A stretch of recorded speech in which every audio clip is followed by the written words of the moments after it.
Hey y'all, welcome to the Sugar and Plum Show where we talk about sugar, spice, everything nice in between fitness, lifestyle, and God goes. Period. Straight into the works, dog. Okay. Straight into no funny business. You know that song? I think so. So I know. How come every time you come around? No. They do say that in the break. He's talking with a British accent, and he's like, "So no funny business." It's London Bridge by Fergie. Oh. We talked about me and the song lyrics. I was talking about get fly like paper, get high like planes. We can catch. Oh, okay. I don't know. I don't think that's in that song. Yes, it is. Anyway, let's talk about your Piccadilly slander. I just want to close this up. I feel like you're just not country enough. Baby, I'm from a dirt road. They didn't have Piccadilly on dirt roads? No, that's how country I am. We didn't have a Piccadilly. We had. Which said that's how country That's how I am. country I am. Don't you ever prove my bed again. You hear me? You hear me? We had 2 stoplights, a Food Lion. Food Lion is crazy. Hardee's and Tasty Freeze. I love Hardee's. Me too. Hardee's ain't never did nothing wrong with me. I like Hardee's. I like their biscuits. Hardee's breakfast. Blueberry ones. Mm-hmm. Yeah. You ain't never had Hardee's breakfast. French toast sticks. French toast sticks at Burger King. Delicious. No, okay. I haven't. Okay, so what you want? I was just trying to show you my Piccadilly. What do you want? No, we ain't going. Nobody wants to go. The people don't want to go. Only people. Some of them want to go. They don't. No offense, but like, we're not worried about them. We are. We love Everybody y'all. matters. We love y'all. We are God's children. We are, but we ain't going to Piccadilly. Anyway.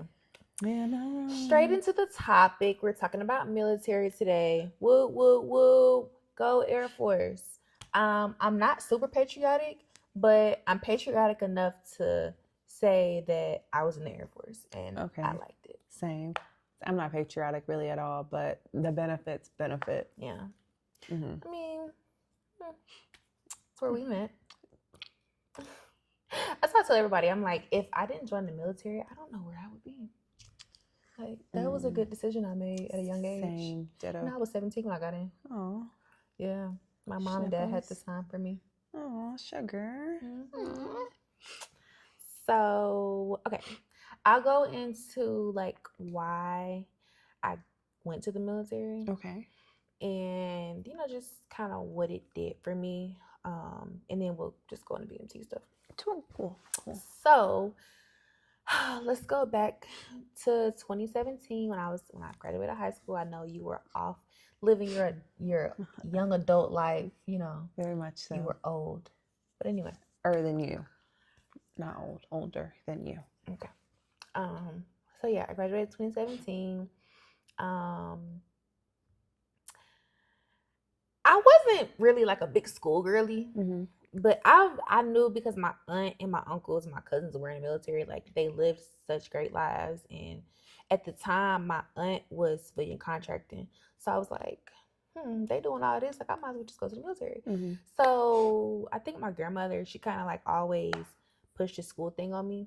And I feel as if kids that graduate that early don't need to be going to school that early anyway. Mm-hmm. Like, I don't see anything wrong with somebody sitting out for like a semester or two just to get your mind right, just to make sure you know you're ready, because that college is into a step of you spending money, like a lot of money. This is really what you're gonna do. Yeah. So I'm grateful that I did join the military because it gave me time to think about what I wanted to do, kind of test the waters out, get into a career. I fell in love with my career. And that opened up doors for me as well. So the real reason why I went to the military is because I didn't get into any of the schools I wanted to get into. So they all wanted me to take the ACT again because my math score was low. That's it. So I had and I remember my senior year was really stressful because I had a 3.49 and I couldn't get hope. So I dropped one of my elective classes and I took another science class. That GPA did not move. Mm-hmm. So I'm like, damn, all right, like I'm already gonna have to pay for school. I got a 3.49. I'm not getting hope. Like, I don't know what I'm about to do. And they were just like, you know, you need to take the ACT again. I'm like, I had took it twice already. Mm-hmm. I wasn't taking that test again. Yeah. And I'm like, you know, I'm gonna take the ASVAB. I Mm-hmm. took the ASVAB and I got a 65 and got an Air Force. Okay. So the rest was history. I feel like my parents were with it, but my grandmother's like this other parent that I have, Mm-hmm. and she's like, "Oh, why do you wanna join the military under this president?" And that's when you know, Mm-hmm. old dude had first got in office, Mm-hmm. and she was like, "Why do you want to join the military under this presidency?" Woo, woo, woo. Long story short, all the way down the line, she was like, "Oh my God, this is the best decision you ever made, don't you think?" Yeah. So I feel like joining the military for me, I wouldn't be where I am today if I did not join the military. Definitely. So even as a Black woman, like I have had so much support, influence, good influence. I've made so many friends. I've made Mm-hmm. family. Mm-hmm. I've learned a career. Mm-hmm. Like it's just like I have credentials that I wouldn't have never gotten if I didn't join the military. Yeah. So. Oh, that's awesome. Mine is a little different. I enlisted straight out of high school. I think sometime in my junior or senior year, I was like, I don't like college, like the whole college plan isn't like working out the way I needed to. Yeah. So I texted my mom. I was like, I'm going to the recruiter. Got in my car, drove to the recruiter, took the practice ASVAB, and the rest was really history. Yeah. We went and took the real one. I scored well. I wish I didn't have much military influence in my life. No one in my immediate family was in the military. So I was just going in blind. And I wish I would have did more research or realized the resources that were there for me to get information, because I went in open contract. I got a 91 on my ASVAB and I went in open contract. I think that's the difference between my experience and your experience, because my aunt, she was like, when you get here, you tell them what you want to do. Yeah. If they tell you no, you ask again. Yeah. Like, no, this is what you're going to do. Like, and even when I remember when I took my ASVAB and the only two jobs that I had to choose from was TMO and CE, because I scored hecka high on electrical. Yeah. They were like, oh yeah, you can be in CE and do electrical. And I was like, you know, on the civilian side, you know, that evens out. You make good money. My aunt was like, you want to be inside or outside? Yeah. Inside. Yeah. TMO it is. Exactly. Like so yeah, looking back, I'm like, you know, I wish I would have had more guidance, but I don't regret it. Yeah. I've been in the military for a while. I haven't loved every moment, but the good definitely outweighs the bad, and I'm happy I did it. Yeah, I've been having a ball. She's still in. I got out in May 2023. It's 2025, baby. Time is flying. So I got out in 2023. It was just time for me to go. I think the military had served its purpose for what I needed it for.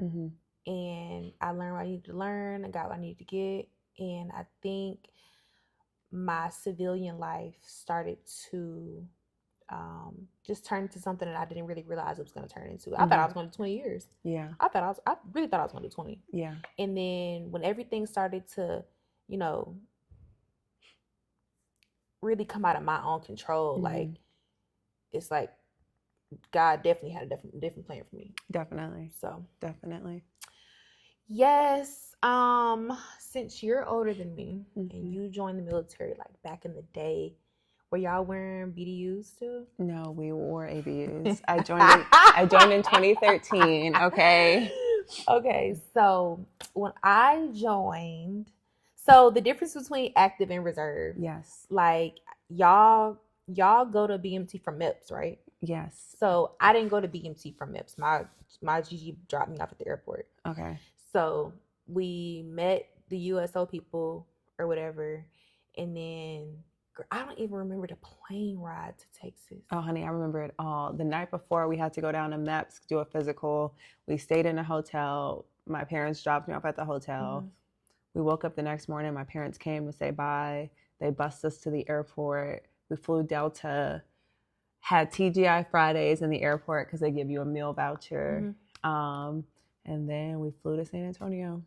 I don't even remember what I remember is the morning of my Gigi took me to the Beautiful and we had breakfast. And she said I was just staring off into space, like just staring. I'm like, what the heck am I gonna get myself into? Like, I felt so numb. Yeah. I'm like, oh my gosh, like I'm really about to do this. Like, it's about to change my life. Like, I don't even know what's about to happen. I don't know who's gonna be there. Like, not who's gonna be there. Like, no, you know what I mean? Like, you know. So I don't remember the plane ride. I don't remember getting. The only thing I remember is getting to the USO table and handing them my folder and getting on the bus. Okay. And I remember getting on the bus and it was light. And when we got off the bus, we sat in that freaking auditorium all day for everybody to get there. And by the time like everybody got there, it was dark. So after they give y'all like, you know, the whole speech and like talk about your entitlements. Like my thing, why would you talk about entitlements the first day somebody gets there? Who's gonna remember that? I don't know. Didn't we opt in at that moment too? I honestly don't remember because I was one of the people that got there in the middle of the night. I got there at like 9 p.m. So I was tired, anxious. I don't know what I was doing. I was like having a whole mental freak out. So I got there and I was one of the last ones. Had that nice little cold turkey sandwich. Love me some turkey. I don't remember nothing. So, okay, then I remember when we were in the auditorium and I was in Disneyland. But okay, like when you first get there, you all be in Disneyland. Like you all be in that auditorium in Disneyland. Yeah, that's how it was for y'all. So I guess the new people too. Yeah. I don't know. This was in 2017. Things probably have changed. Yeah. But so that after we left the auditorium, this is when they broke us out into our flights. Yeah. So they broke us out into our flights, and it's the middle of the night. They're trying to get us in formation. We look a mess. Like it's hot. It was April for me. Okay. So I was there April, May, June. I think I was September, October, November. Yeah. So I was there the hottest time of the year. And I just remember getting to the dorm. Like I can envision the dorm. Like I think we were on the third or fourth floor. We had to go up all them steps. And we had two male MTIs. And I think they were doing some kind of experiment. We had 2 male MTIs and our brother flight had 2 female MTIs. Okay. So we got to our dorm, whatever, and we went to sleep. And then that next morning, it was me and this girl, Santoya. We had slept next to each other. You know, the black girls stayed together. So that was my dog the whole time. Like, I still talk to her here and there. I don't think she's still in anymore. But girl, we slept next to each other and woke up, and brother flight MTIs had came in. You know, oh no, get up. We looked at each other like, that's all they got. Like, I grew up in a cussing household. I grew up in a naked, cussing, joning, like tough skin household. You're gonna have to yell at me a little worse than it. Yeah. And to get a reaction. Opposite. My parents never yelled at me. I got stern talking too, and those made me cry. So getting yelled at, I was like, you was the one crying? You was crying? Oh, baby, I was crying every night. What? It's okay. We got VA. Hello. That's when the anxiety started. Wow. I was crying every day. I was not used to being yelled at, but also when I went through, they could like curse you out. My TI used to tell me he was going to kill me almost every day. He'd be like, you're going to make me lose my job. I'd be like, okay. Like, what do you want me to do? I'm just a girl now, but I was literally just a girl. Yeah. Like a baby. And you're what? Why are you yelling at me? I'm just a girl. But let's talk about, okay. So basic training, 8.5 weeks, Lackland Air Force Base, San Antonio, Texas. You sleep in a twin-size bed with horrible sheets and covers. Well, the bed feels good when you're there. Yeah, but it's horrible. It's a horrible bed. Yeah. It's not a good bed. Not that matters. Like, I guess you're there for a reason. But I know for us, it was working out Monday through Saturday. We woke up at, I think, 4 a.m, went and worked out, and then had breakfast. And then the food was good, but I don't know if it was good or if I was just hungry all the time. No, the food was good. I gained 20 pounds. I feel like they had to put like hormones or something in the food, because that's when I was like 100 pounds going into basic training. I left to 120. I was never able to hold weight. And basic training, I don't know what they put in that food. The protein bars. The protein bars. I was okay, we're getting off track. Okay. Where's Kendra? So the days in basic training are basically laid out, either doing schoolwork or working out, practicing on your drill and how to march and all that stuff. But other than the yelling, it was pretty like relaxed, other than being yelled at. I mean, it got funny towards the middle and end. For y'all. For the new people coming in. No. There was never any laughing or funny moments. No. It was not fun, any of it. Well, I mean, the MTIs weren't like trying to make it fun. We just was like, come on now. We've been here for 7 weeks now. Like, you don't scare me anymore. We were all miserable the entire time. And I was dorm chief. Oh, ew. Yeah. I was like, one of our sub MTIs picked me as dorm. Well, I think she picked me as dorm chief, and she sat me up in the front of the DFAC, and I was posting people off, and she was like, "This the dorm chief spot. See, you keep it." And I was like, my motto in basic training, I just tried to be quiet and just not be seen. What you think I tried to do? I just tried to fade into the background, and it just never worked. But I'm not assertive, so I'm not dorm chief or nothing. Do what you want to do. Or were you child runner? Ew, no. I think that's hazing. Child runner, go. Child runner is hazing. Yeah, I was not a child runner. They got dogged out. Yeah. Mm-hmm. No. Okay.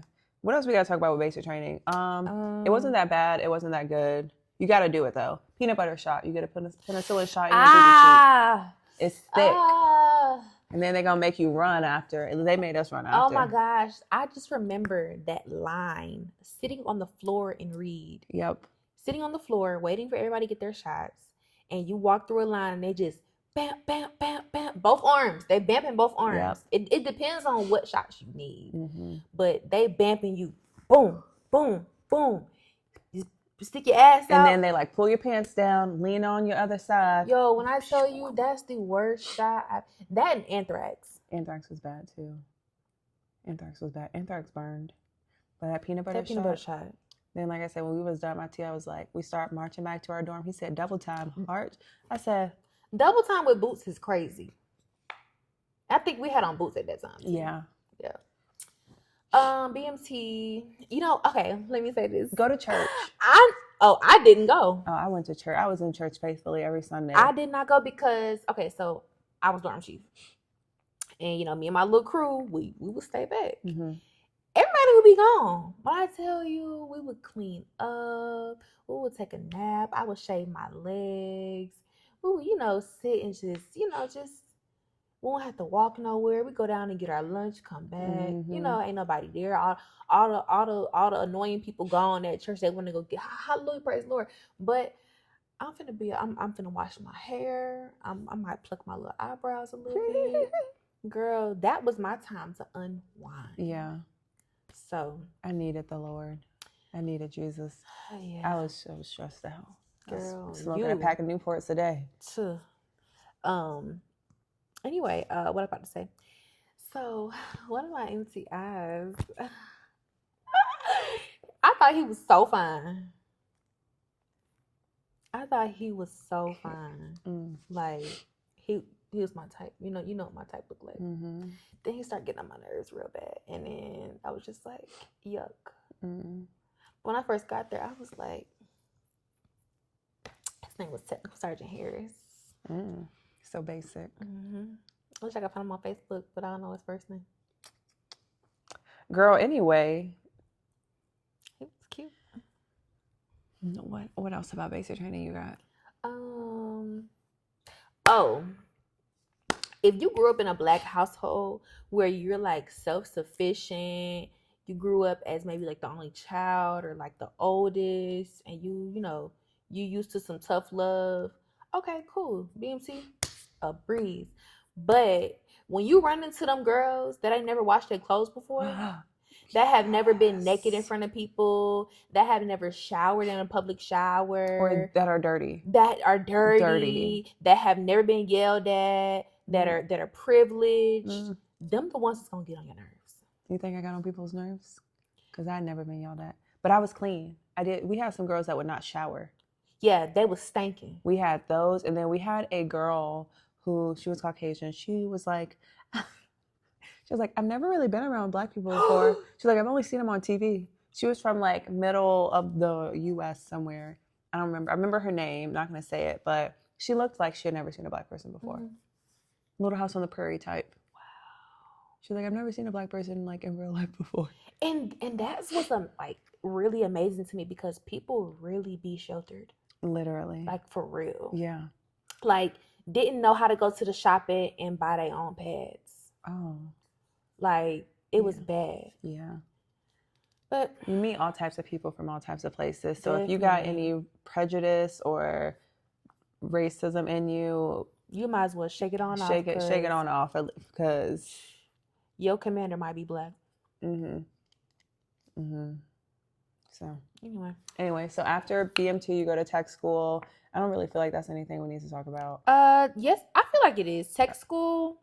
That's your training for your job. Yeah, I feel like tech school, when you come, okay, so I remember we had Airman's Week. I was a part of that crew that had Airman's Week. Yeah. And I feel like Airman's Week helped us kind of transition into things not being as so like BMT serious. Yeah. So when you get to tech school, they're like, hey, lighten up, dude. Like you're in tech school, it's cool. Like we still have respectable boundaries, but like at this point, this is a job. Yeah. Yeah. So I feel like coming from BMT going into tech school, like you're not as scared. Oh, it's okay. You're not as scared as stripes. Yeah. Yeah. You're not, scared to talk to people, or like you're not, just nervous. Yeah. But tech school is just where you just, that's where you like kind of like come back into yourself. I feel like BMT, you like become like very robotic, very like no personality. But it's like once you get to tech school, you meet people that you actually click with. It's not just like, oh, I'm around these people, so I got to talk to them. You have more freedom to like go find people you actually want to be around. Yeah. You have more freedom within your routine. Like, I want to work out. I want to do this. You have more liberties. You can go off base, explore the area you're in.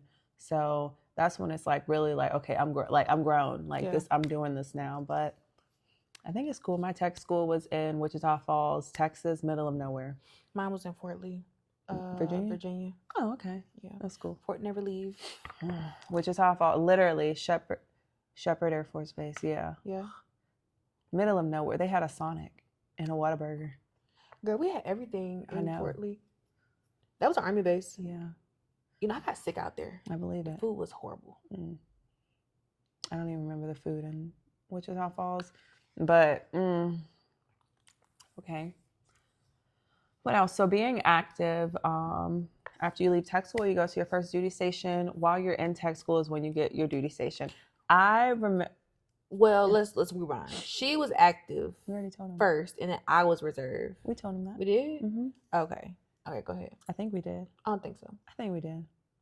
Anywho, when you're active, you get your first duty station in tech school. I remember the day I was told my first duty station. They called us all into our like auditorium computer room within my dorm. And he says, Aaron Brooks, that's my own last name. He said, Elmendorf Air Force Base. I'm like, what? He said, that's in Alaska.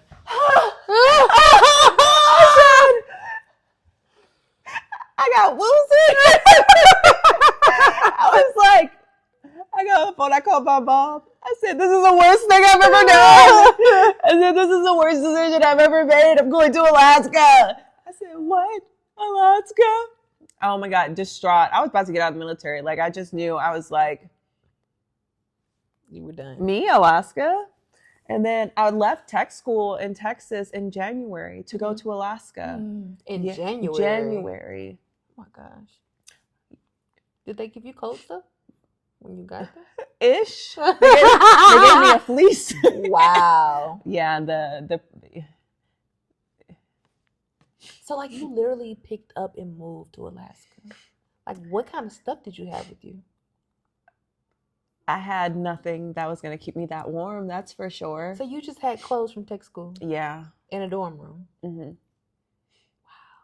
Yeah, just packed up my little things. Got on my flight to Alaska. I remember too, I was so nervous on the flight. This is when Delta used to have those like Starbucks cheese trays. Mm-hmm. And I remember I ordered one because I was hungry and I was so nervous, like I could not eat. Like I went to buy, like my teeth were hurting. I was so nervous and scared. But I landed. It took me a little while to warm up to Alaska. It's very different living up there, but I loved it. I had a great time. I saw some crazy stuff. Yeah. Did some crazy things. When we went to Alaska, I didn't expect it to be so many homeless people. Yeah. The pollen is kicking my butt today. Yeah. It's okay. Can you hear it in my voice? I feel a little raspy. You trying to talk like you raspy. I feel a little raspy. Oh, girl, please. Okay. But yeah, Alaska is definitely, it's a different game out there. It's cold. Yeah. And icy. And lots of homeless people, lots of problems with alcohol because there's nothing else to do but drink. Yeah. I feel like life after tech school for me as a reservist. I remember my aunt, she was telling me like, you know, when you get to tech school and you get closer to the end, like make sure they put you on SCP orders so you can keep your orders going. Mm-hmm. So I would call Dobbins like every weekend. I would call Sergeant Ramey in the CSS. You got some orders for me? You got some orders for me? He's like, we can't get any orders for you, Robinson, until you graduate tech school. So I know you keep calling, but you gotta wait. You know Sergeant Ramey? No. Okay. He's a CSS. So, you know, they didn't have no orders for me, whatever, until I got back in August. Like early August. Like early mid-August, I got back to Atlanta. And I stayed with my mom for a minute. And when I got back to the base to in process, Mr. Williams was there. He was like, Robinson, right? I said, yeah. He said, we got orders for you. So that's when I got put on SCP. So I was home for literally like 3 weeks. Mm-hmm. And then I went to Charleston for like 9 months. Oh, wow. So I went from BMT tech school home for 3 weeks and then to Charleston for 9 months to do SCP. SCP is seasonal training. It's like on the job training. Mm-hmm. So I was there. They put me in the dorms. Yeah, it was like I was active duty at that point. Yeah. But I had my car, had all my stuff with me, and I think being in Charleston, it kicked off my military career in a good way. Yeah. I met a lot of good people. Got to experience like things on my own. I think when I was in Charleston, I celebrated my first birthday like by myself. Aww. I think I had turned 19. Mm-hmm. And I went down. While I was in Charleston, I went down to Hilton Head, got me a hotel, walked the beach, took myself to dinner. And I was 19. Yeah. So, and then I was on the beach and I met this girl and she was like, "Hey, you by yourself?" I was like, "Yeah." And then she was like, "I'm by myself too." So that's how people get trafficked. Anyway, we walked the beach together. She took my picture and I took her pictures. She was like, "All right." I was like, "Yeah." Yeah. Yeah. Yeah. Okay. That's cool. No, for STP, the best part of STP was I was getting my base pay. Uh-huh. I was getting double BAS because at the time the DFAC was closed. Mm-hmm. And I was getting per diem. Mm-hmm. And BAH. BAH, yeah. Yeah. I was racking them up. Yeah. So when I came home, that's when I bought that condo in Hayville. Like I literally came home after STP and I was like, I'm moving out. Like I've been gone for a whole year and a half. You think I'm finna come back home and live with my mama? Yeah. No, ma'am. Bye. I'm out of here. I'm grown. So that's my life after tech school. And it's just like my orders were so consistent after that. Yeah. Like I did STP. And when you go to these bases and you get on orders, like you get to know people and like, hey, like if you ever get some more orders, like let me know. If you ever need anybody, or if you know anybody that needs anybody, like let me know. Yeah. And I got, after that, I came home for a little bit, and then I went to Herbertfield for like 3 months. And then after I got back I went to Herbertfield twice. And then after I got back, that's when I got an honor guard. Okay. And then I just wrote it out. So literally, I was on orders my whole military career until the end. Yeah, that's cool. That's cool. I was active. I went Alaska, New Jersey, Utah. It was just cold. I was cold the whole time I was in the military and active. But I had a great time. I went on some TDYs, went to the Philippines. Really? I went to the Philippines. That was really fun. I was there for like 3 weeks, a month-ish. Great time. Really didn't do much work. Laid out by the pool a lot. You never do work when you go to TDY? Some people do. We just don't. I just don't. I mean, I do. I was TMO, but we worked. But it wasn't like... It wasn't like a deployment. We wasn't building pallets. We was sweeping dirt in deployment. I was working on deployment. I was working too. Megan Cruz. I was working on deployment. That's that girl from y'all office. I was working 7 to 7. We had a weird shift. That's right on. Right on. The money. Time. Anyway. God is good all the time. And all the time God is good. Hey. Amen. Where do you want to start with this deployment thing? So we Okay, wait. We deployed during COVID. We deployed during the middle of COVID 2020. It was October 2020. We sure did. We quarantined for 17 days. I quarantined for a month and a half. I quarantined for 17 days. I quarantined for a month and a half, and then I flew out of Hartsfield-Jackson to Philly, to Germany, to our deployment base. The deployment was ghetto. It was so ghetto, but I had so much. I enjoyed the deployment. It was just so hot and humid. Oh my God, it was so hot. Hold on, back to the beginning. Anyway, we deployed to Al Dhafra. Important. That's not redacted. Everybody know that the base is there. Yeah. We deployed to Al Dhafra. We were there for 7 months. I'm sweating. I'm sorry. Okay. I don't know, like what would you like me to do about it? I don't think they see me like this. I don't know. Can you see the camera? Then they can see you. Okay. When you go see Edwina again? Why? I'm just asking. Tomorrow? No. What's the problem? Nothing. I took my medicine. Me too, girl. I almost took 2 of them days today. I'll be taking 2. Mine are 20. Oh, you don't need to take 2. I don't need to take 2. You're gonna be off the wall. Anyway, I'm gonna be on the wall. So when quarantine, what really had me messed. They had our pay messed up for a long time. Mine wasn't. They had our money messed up for a minute. And then it was weird when we got back. They were like, oh, we owed on our GTCs and all this and that. I don't even want to talk about that because I'm having a good day. Sorry. Anyway. So we both work night shift. I think the only part about working night shift, I remember when we first got there, my shift was from like 4 p.m. to 2 in the morning. So it's like I never really saw like real sunlight for maybe the first 2 weeks. And that affected my mood a lot. Oh yeah. Like I don't think it was hard adjusted to the time because the middle of the night over there is still like regular daytime over here. Yeah. So it wasn't really like I wasn't jet lagged or anything. It just was I wasn't getting any sunlight. Yeah. And it was just weird. Yeah.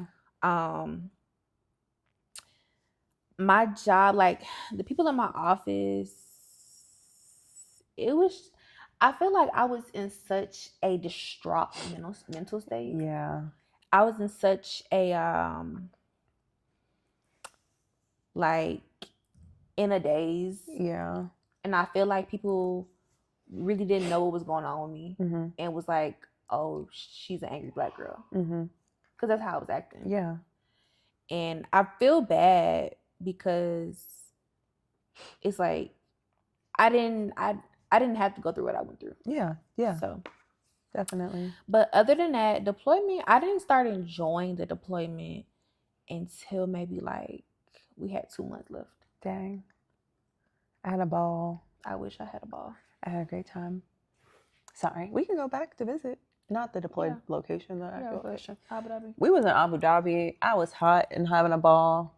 I was at the beach. I was at the restaurants. But see, it's mall. different from y'all because y'all were already like E5. Yeah, true. We just went together. And I couldn't really do what I needed to do. True. For real. We just went together. All the vehicles were stick shift though. So I learned how to drive a stick shift on deployment. My first car was stick. Mine was not. My first car was an automatic. With them 10s in the back. Sure was. Hey. Listen, if anybody knows me from high school, they know I had my little light blue Scion TC. It had rims and it had a little 10 in the back. Did not care what time of day I'm bumping. Y'all, you can hear me coming. And Gwinnett. And Grayson, baby. And Grayson, I'm from the trap. I'm from the trap. Yo, daddy is from the trap. Anywho. But yeah, deployment was definitely what you make it. We talked about it last episode. All I did was work out and eat. I worked out a lot and ate a lot. Hold on, A, be clear. You gonna get you a deployment boo? Go on and get you one. Get you a little deployment boo. You gonna want a little some of that. Just make sure they know they ain't coming home. It was nice to meet you. Hey, nice doing business with you. Catch you on the next one. Hey. Hit me up on the gram, Don't hit me up anywhere. Man, that boy thought he was finna be with me. Leave him alone. He thought he was really finna be with me. We were all God. I'm so sorry for talking about people. We were all so confused about Summer's deployment boo because he was just not like her. It was just not her. It was definitely deployment goggles on. But yeah, that's how I put it because he was so nice to me. Yeah. We did Valentine's together. He set up his little tent for me. Oh my God, I had a Valentine's Day too. Oh, I got taken out to dinner. So this is what he did, right? So it was in the middle of the night. He worked day shift, but he always used to stay up with me. Mm-hmm. So we was coming from somewhere. I think it was coming from the Camel or something. And I was like, usual me, I'm cussing him out. You didn't do nothing for me for Valentine's Day. And da-da-da-da. He's like, oh, okay, Summer. So we're, my little grown ass, I'm walking to their tent. I lived in their tent. Let me tell y'all, Summer had went missing. We're all like, where's missing. Summer? We hadn't seen her. Summer had got COVID and was in quarantine. I didn't get COVID. I got trace contact. She was in quarantine with all the army fellas because she was all around them and they got COVID. So Summer was in quarantine. I was in quarantine, so that was the best 2 weeks of my deployment. I didn't do nothing but sit in that cold tent and eat. They were so mad at me in the office. But anyway, finish your story. So we walk into his tent or whatever, and everybody used to know I'd be in there. So he had the little lamp on, and he had like not the tent. So his little area was in the front of the tent, and so he pulled the little curtain back. He had like, I think at the time I was 20. Mm-hmm. So he had 20 Valentine's cards like laid out. He was like, this is for all the 20 years I missed Valentine's Day with you. Aww. And we watched anime and ate candy. That's kind of sweet. Yeah. Another reason to join the Air Force, I had a roommate, but we were in hardened shelters. Yeah. Them army fellas was intense. They was intense. There's some. But the tents wasn't bad. But they was tense. But they was tense. I'd rather they had to go outside in the trailer to shower and stuff. I had to walk down the hall. Yeah, same. In my flip flops. Same. Deployment. That's when they were testing out the Johnson & Johnson shot. Oh yeah, I didn't get it till I got back. And then this girl had fell out in the bathroom in the dorms after she got her shot. Yes, girl. Yeah. We didn't know what to do. Like, the fire department wasn't answering the phone. Somebody had to run over to the fire department to go get them. Because they don't be doing none. Girl, tell me about it. Anyway. All they be doing is over there screwing them girls. Peanut head girl. Anyway. I don't hate him. Anyway, come on. You done got me off track. Because what are we talking about? Deployment. Yeah. Are we giving the people information? We just talking, honestly. Who knows? Sorry, if y'all want to know something, you got to ask us so we can tell you. Because we just like talking. Well, you don't pick your deployment. You can volunteer. Yeah. But you know a year in advance. Ish. It's most of the time. Can we say that? I don't know. Maybe let's not say much more. Okay. But yeah, it was fun. They feed you. If you're a reservist, you get BAH. I guess active does too, depending on your rank. But yeah, I was everywhere in Abu Dhabi. That's another place where you will meet different people. Literally. Oh, I met so many people. I met people that I'm still friends with to this day. You know, that's how I met G. Well, that's not how I met G. So how I met G was this girl in tech school named Debbie. And I followed her on Instagram, and then her and G was cool. So then I just ended up following him because he was always on her page. So I remember one day I was sitting in my dorm on Instagram, whatever. He had posted like something in the camel or something like that. And I'm like, where you at? Mm-hmm. He was like, I'll offer. I said,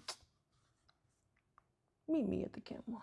Oh, he was there when we were there? He was there. Oh, I never met him. Yeah, so that's what, I mean, he left maybe like the first 2 months we was there. Oh, okay, that's okay. When he left. But that was like my dog before, like after he left, I didn't really talk to nobody. Oh. And that's the first person who I told what was going on and all that. So that was like, that's how we got close. Mm-hmm. And yeah, shout out to G. Shout out to G. Yeah, that's cool. The camel is like the bar on base. The thirsty camel. Girl, remember they stopped serving alcohol and people was going crazy? Because people kept, while we were at Al Dhafra, General Order 1 had came down because people did not know how to act. So no cohabitating, no males and female dorms, no females and male dorms.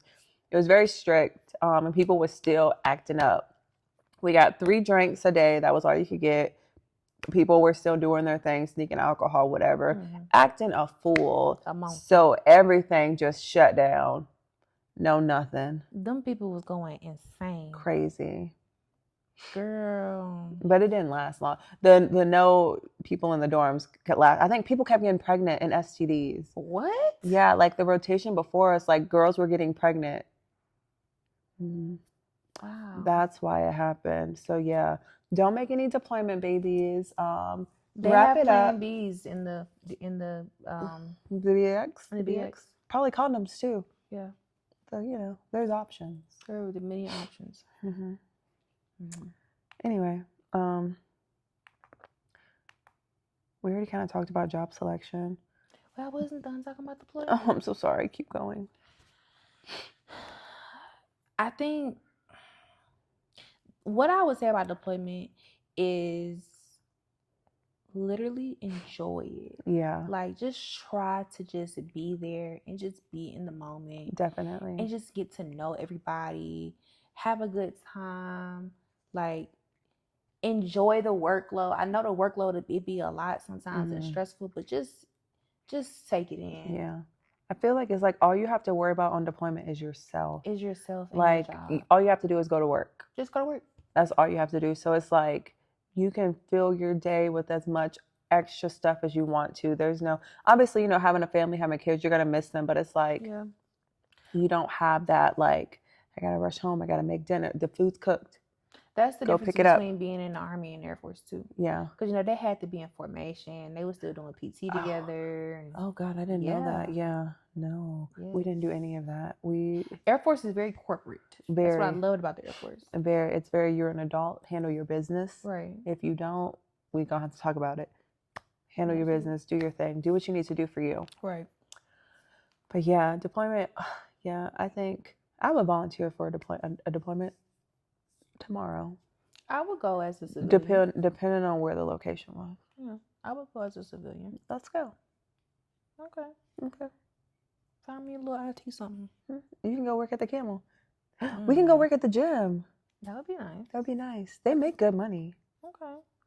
Just hand out some basketballs. Hey, we need $10 billion. 10 mil? We need 10 mil. 10 million. To open up this gym. With that man, have you been watching what's his name? Ashton Hall, the dude I sent you where I was like, I don't like the way he looks. That does like the spend the day with me. He has the mouth tape, the nose, breathe right strips. Him, but I haven't like looked at him. We got to make it 10,000. That's just, I don't know. That's just what he be saying. You know, I don't be hip until the last minute. Anyway. Pollen. So I learned a fun fact about pollen. As we know, male trees are the pollinators. I don't know if this is true because I did not fact check it, but I know this part is true. Male trees produce pollen, female trees produce fruit. That part I know, okay? But I was told yesterday by one of my coworkers that the reason that Atlanta has such a pollen problem is when the city planners or developers were designing Atlanta, they did not want fruit trees in the city because they didn't want rotten fruit on the streets. So they only planted male trees. So there's no trees to be pollinated. So it's like, we just got to deal with pollen. A man came up with that. Probably. Or somebody that didn't want to feed homeless people. Because I feel like homeless people would eat the fruit. Yeah. I would eat the fruit. If there's an orange tree outside, apple tree, oh, baby, I'm going to pick it. Ain't going to be no rotten fruit because I'm eating it. Think if it was like a little orange tree in Piedmont. Think about how many people would be out there. I'd be shaking that sucker. Picking that tree. Even like a little pecan or a little plum tree. Oh my God. I wanted a plum. I like figs too. I wanted a plum yesterday so bad. I had a mango. It was good. Toe it up. I think we already talked. Well, we didn't talk about job selection for real. We did. I mean, we did, but we didn't. We talked about job selection and ASVAB kind of in the beginning. When you do, all I can say is when you select a job, just do your research. There, Reddit, TikTok. Find an influencer or anybody on Instagram that says they're in the military and send them a message. Hopefully they might respond. Right. YouTube. There's so many resources out there. Just do your due diligence. There's so many jobs in the Air Force, and I don't think I realized that going in. Be a chaplain's assistant. Right. There's chaplain's assistants. There's people that serve the food. There's people that work at the gym. There's maintainers on the aircraft. There's engineers on aircraft, people that load it. TMO, people that move cargo, people that fuel the airplanes, people that work on the fuel cells, like medical, dental hygienist, nurse. You can work in the education. You can be a career counselor. There are so many. You can be a linguist. You can work in cyber. You can work in communications. And don't get so caught up into trying to get like this big name job because you can always cross train. Cross training is going into another career field. Yeah. That's probably I wouldn't say it's the easiest thing to do, but don't get caught up trying to wait and get into a job that you think you want to get into. Because I fell in love with TMO. Yeah. Like I did very well at my job and didn't know that I would love logistics. Yeah. And I do. I still do. Yeah. But just do your research and just know there's so many jobs to pick. Especially as a Black woman. You need to be asking, like, is this a male or female dominant job? Yeah. Like, I work with all men. Right. They be like, why don't you want to go on the training with us? I'm not going to, I love you guys, but I'm not, who am I going to talk to? Right. Like, I don't want to go somewhere with 14 dudes. Well, at least TMO was pretty female dominant. Yeah. I mean, it was mixed. I'm the only female. But in the office, I feel like office-wise, it was female dominant. Only female. Yeah. Literally. I'm not going. Think about if I would have been CE. Ghetto.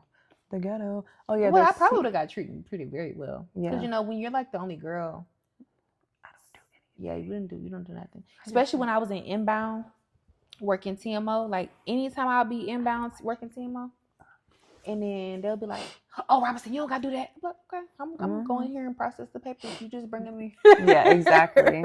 So, yeah. I just think your whole military career will be just what you make it. Just make good choices. Do not drink and drive.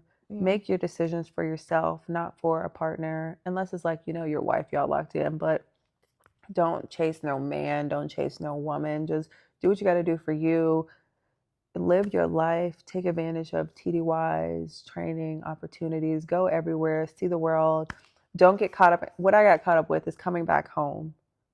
Mm. Coming back home, because it ain't nothing back home. Ain't nothing back home. Like, obviously, I loved my parents, my family. My mom came to visit me every place I was stationed at. But don't get so, because it's like sometimes I'll think about, like, oh, I was in Alaska. Like, I was a 6-hour flight from Japan. Them flights was cheap. Yeah. But it's like I'm spending $700-800 to come back home to Atlanta. For what?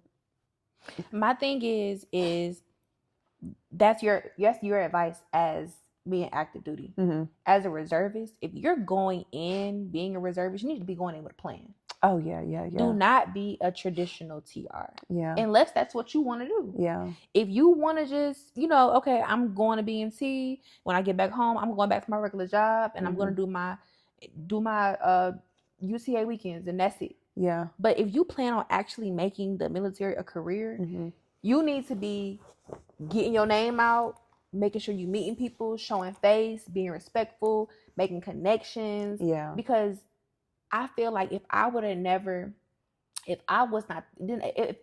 the personality that I have or the ability to talk to people or just go up to people and just say stuff, I wouldn't have been on honor guard. Yeah. I would not have been on honor guard. Yeah. I would not have been on STP for 9 months. Yeah. I would not have been in Herbert Field. I would not have been doing none of that if I didn't open my mouth. Yeah. Let's take it to the Bible, the parable of the persistent widow, where she kept asking for help. She kept asking for help. Exactly. He was like, I don't care about people. I don't care about God. But this woman is getting on my nerves, so I'm going to give her what she wants. Right.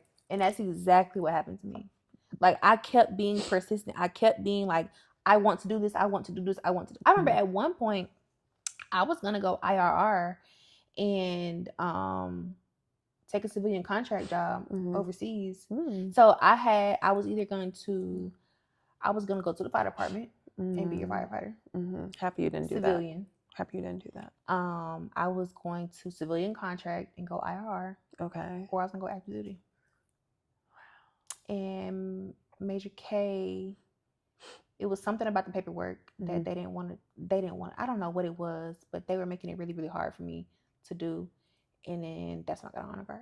Wow. Things always work out the way they're supposed to. And then I was going to get a job over at TMO on the base. Oh, wow. And the dude, the PM at the time, he's a freaking, I can't cuss. Carlos? No, not Carlos. Dan. Yes. Okay. Ugh. At the time, I think I had came back from tech school and he was like, oh, you haven't been in for 2 years. I said, I've been in for 1 year and 9 months. I said, I just came back from tech school. I literally just ran your whole shop while I taught the new people that are here now how to do the job. Like, what do you mean I haven't been here for 2 years? What do you mean I have not been in the military for 2 years? Then he hired somebody else, this dude that came in. He was coming into work drunk. The person prior to him, the lady didn't have no military experience. Her spouse had military experience. So why would you even tell me, like, I don't have 2 years experience in the military? Like, what does that have to do with anything? Yes. The military is a great place, but you will run into a lot of things like situations, because I ran into a lot of situations like that as well. You will run into a lot of how would I say it's like people undefined racism. Yes, I feel like a lot of people will see, especially being a young Black woman, educated, talks eloquently, can express what she needs or wants, and it's just like kind of people aren't used to seeing that. Yeah. So it's like they don't know how to react to it. So it's like a lot of times it comes off with a negative reaction. I remember when I was in Alaska, you've met me, you know me. I had a master sergeant in my shop and he was like, "You're a little ratchet." Nobody's ever called me that a day in my life. Yeah, and I was just like, okay, cool. What? Yeah, I experienced, I feel like, a lot of like backhanded racism in Alaska. I loved it. I met a lot of great people, but I think that's part of the reason. That's the reason I transitioned from active duty to the reserves. Yeah. I remember when I was in Alaska, I got BTZ, Airman of the Month countless times. I finished my CCAF degree, volunteered, awards from the shirt. I won Pacific Air Force PACAF's Logistics Airman of the Year. And when I was PCSing to leave Alaska, I was told I did not deserve a deck because I didn't do enough. I said, this is not what I'm supposed to be doing full time. Mm-hmm. Wow. Mm-hmm. I said, yeah. As much as I love, it's like, and that's why I'm very thankful that God has kept me in the military, because I have met so many younger Black women that are coming in that I've been able to mentor or just show, like, it's not everybody's like that. Like, you just have to weed the bad out. Weed the bad out. Yeah. But I mean, you even have those Black women like that one time. You have those that you know, one thing I hate about Black female higher ups, don't feel like you can talk to me any kind of way just because you're Black and I'm Black and I'm a female and you're a female. Yeah, I'm not your sister. Watch your mouth. Yeah. I'm not your home. Like, you're not my mama. You're not my auntie. You don't know me. Yeah. So the one time I had to run in with a master sergeant, and I think this is like my second to last UTA. Mm-hmm. And she came up to me in the DFAC, and I was eating my sandwich in the line, and you was over there with the chief, chief and whatever. And she was like, something like, she was like, you're really gonna be eating in line while the chief is in here, you know, something like that. And I'm like, I said, good morning, how are you? I told y'all the good morning thing. Good morning, how are you? Yeah. You don't know if you don't know if my freaking dog died yesterday. Yeah. Like, good morning, how are you? Mm-hmm. My name is Erin Robinson. What's your name? Mm-hmm. So I told her, I said, actually, the rates have changed. Yeah. They changed last month. Yeah. And this is the dining facility. So I don't know what you expected me to do, but it's two people down. It's two people down eating their sandwich in line too. So why would you come to me? Yeah. What makes me different from them? Definitely. Yeah. So you trying to cause a scene for what? Oh, well, what shop are you? I'm in the shop right on the hill. TMO right there. Go talk to the senior Master Sergeant Heath and tell him that I'm his. You can go talk to him. Yeah. That's one thing about my shop. Like, everybody had my back. Oh, like, yeah. So she walks off and everybody's like, oh my God, what did she say? I said, man, y'all wasn't gonna say nothing to her anyway. So what's the big deal? Yeah. I just know when you're in the military and when you're a Black woman, you gotta know how to speak up for yourself. Mm-hmm. Like, do not let people run over you, even if it's like another Black woman trying to kind of correct you. I mean, yeah, take correction well. Yeah. But that was not well correction. But you gotta you gotta know the regs. Yeah, you gotta know the regs. You gotta know what you're talking. You gotta know That's what you're talking about. That's like when they used to talk about my eyelashes. Mm-hmm. This is way before eyelashes were even like a thing for real. Before people started going outrageous with it. I remember one day Turk was like, you know, they were in the leadership, because I used to do the CSS. Mm-hmm. They were like, oh, they were in the leadership meeting saying that your eyelashes were unprofessional. And I remember one of my BMT brother flight MTIs, she told us, she was like, lashes ain't in the regs. Make sure y'all look good. Mm-hmm. So I always, like, after that, I always was cute. Yeah. So I told her, I said, respectfully, tell them to pull a reg on me. Yeah. I mean, you can't. Yeah. You couldn't at the time. Literally. But it's like, mind your business. Yeah. Stay out my face. Yeah. Yeah. Definitely.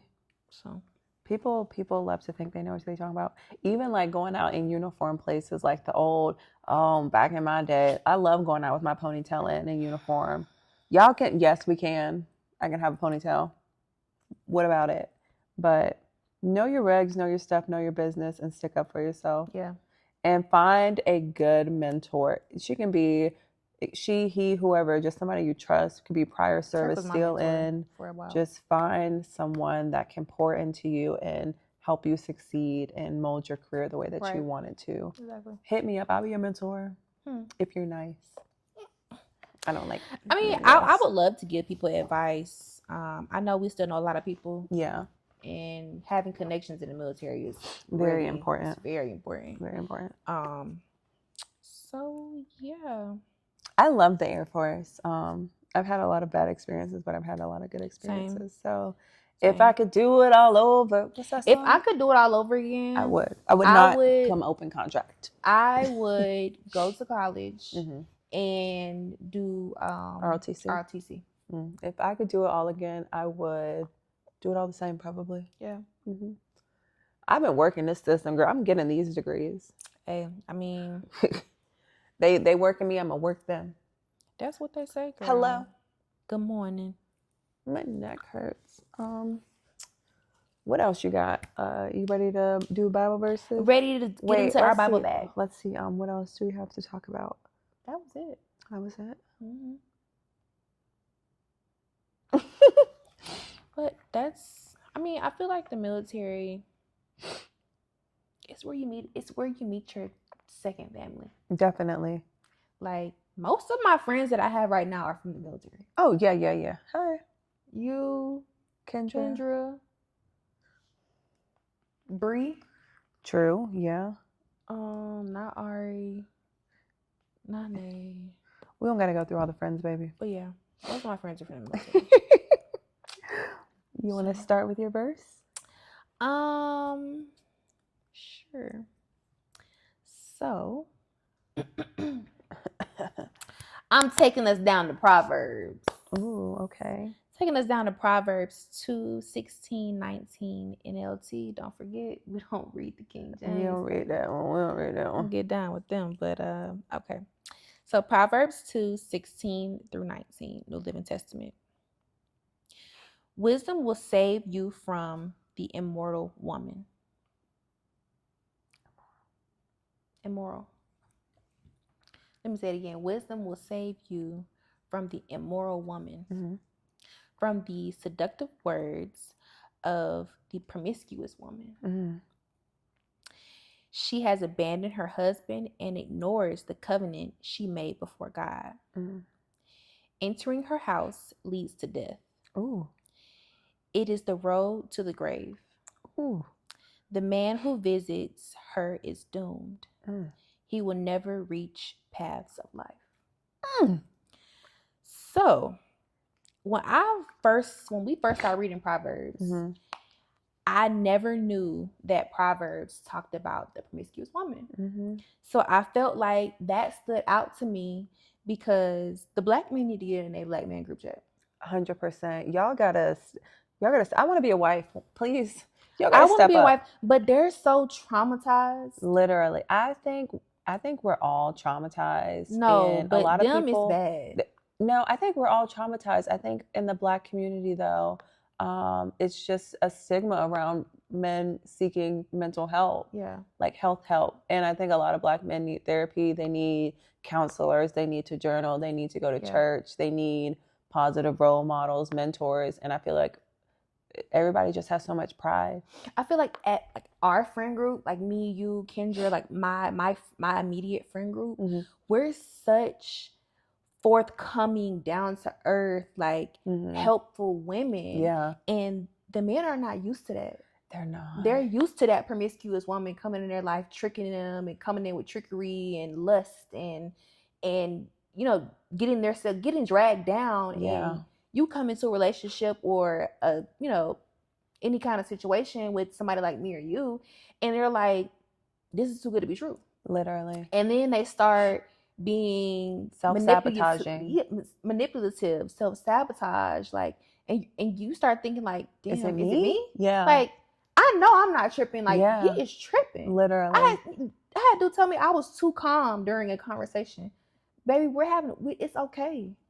Literally. I don't have to scream, yell, and cuss. Like, we don't have to beef. Like, we're just talking. And like, I don't want to do the back and forth. And it's like, we're not going back and forth. I just asked a question, baby. Like, anyway. So I say that because I feel like it made me look at myself and like, okay, dang, like, I hope I'm not promiscuous. Like, I hope I'm not, you know, leading a man to a path of destruction. Or I hope I'm not, you know, being a part of the downfall of our black men. Definitely.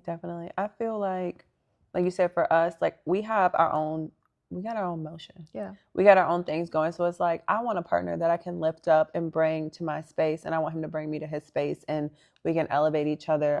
The Bible talks about being equally yoked. Right. And that's what I want. It's biblically, like, I want us both in our Bible bag, both of us in the church. But emotionally, like, intellectually, like, I want us equal on all levels, but I want us also to be able to teach each other things. But most importantly, I need my man on his job. I need you manning it up. Yeah. Because I'm a girl. I don't even like to order my own food at restaurants. Yeah. I want to tell you what I want, and I want you to order it. I just want a good man. I just want a good man that I can love and nurture and raise some beautiful brown-skinned babies with, and have a good life together. Yeah. Where he don't notice that.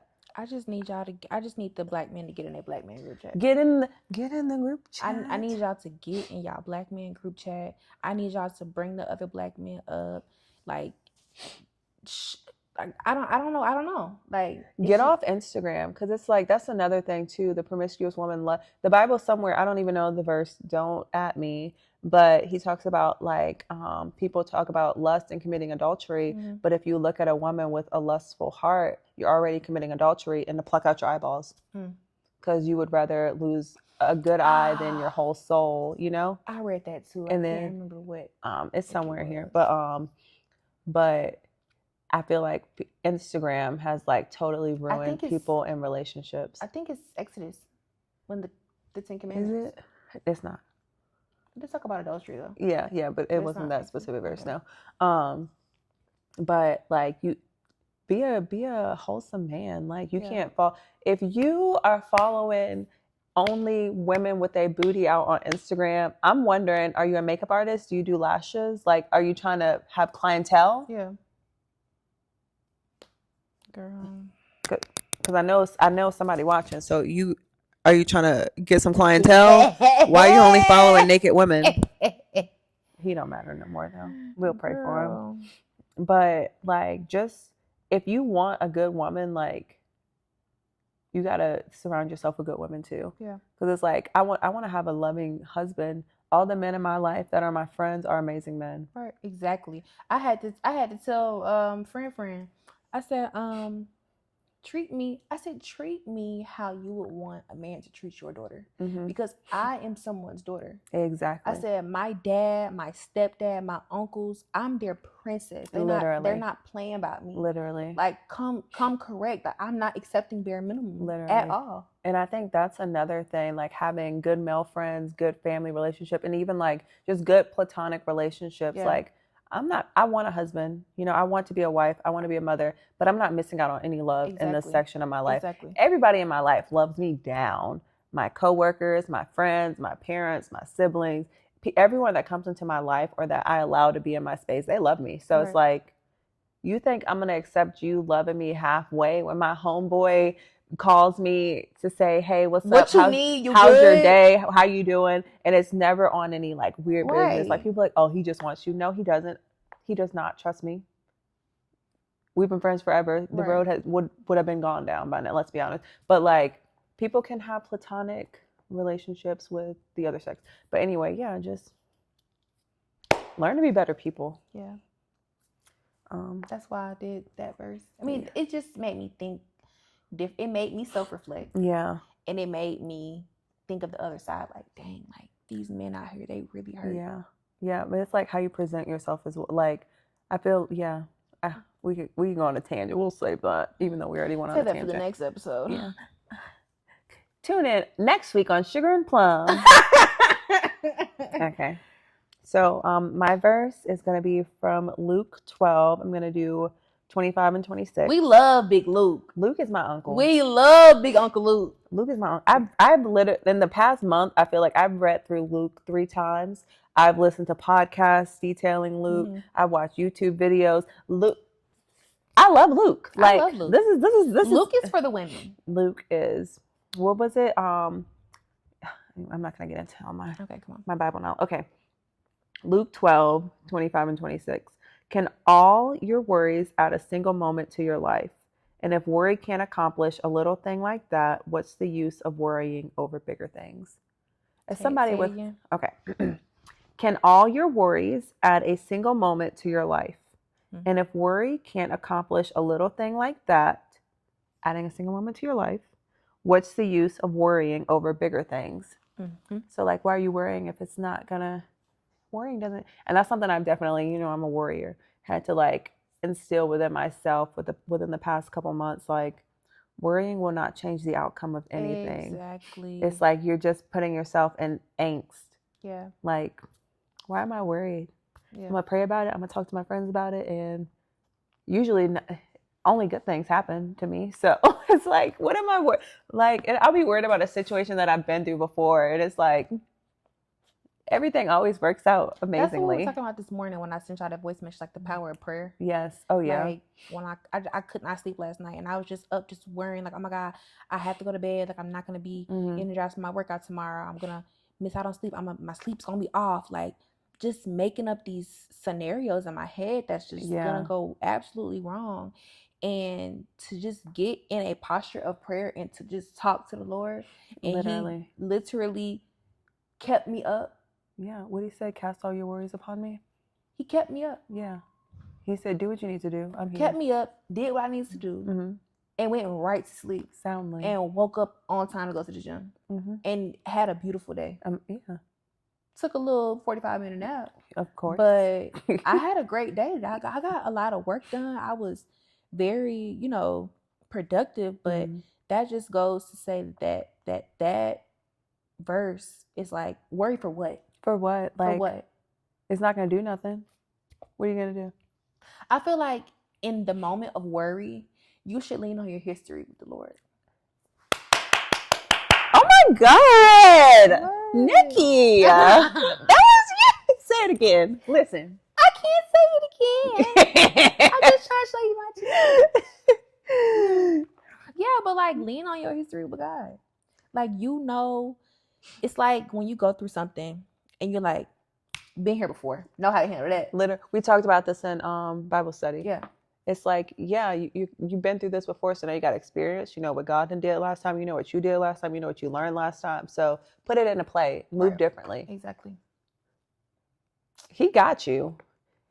But you have to believe that. But you got to believe that you literally have to believe it. Because it's one thing to pray and to just be talking, but it's one thing to just literally know, like, I know He gonna fix what I got going. 100%. I know that's my daddy. Yeah. I know that's my Lord and Savior. I feel like ever since I started like getting like closer with the Lord, like, I worry because I have anxiety or whatever, but it's like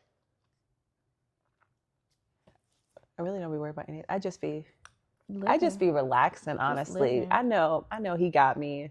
I know I'm good. I know that medication got me too. That medication got me good. The Lord got me. But He got me, like, big got me. Yeah.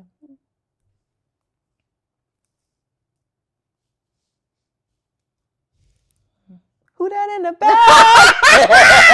Who that in the back? But yeah, just lean on the Lord. Just lean on the Lord. Lean on your friends. Lean on your experience. And just everything will be all right. Yeah. That's all I got for you. Proverbs 3, 5, 6.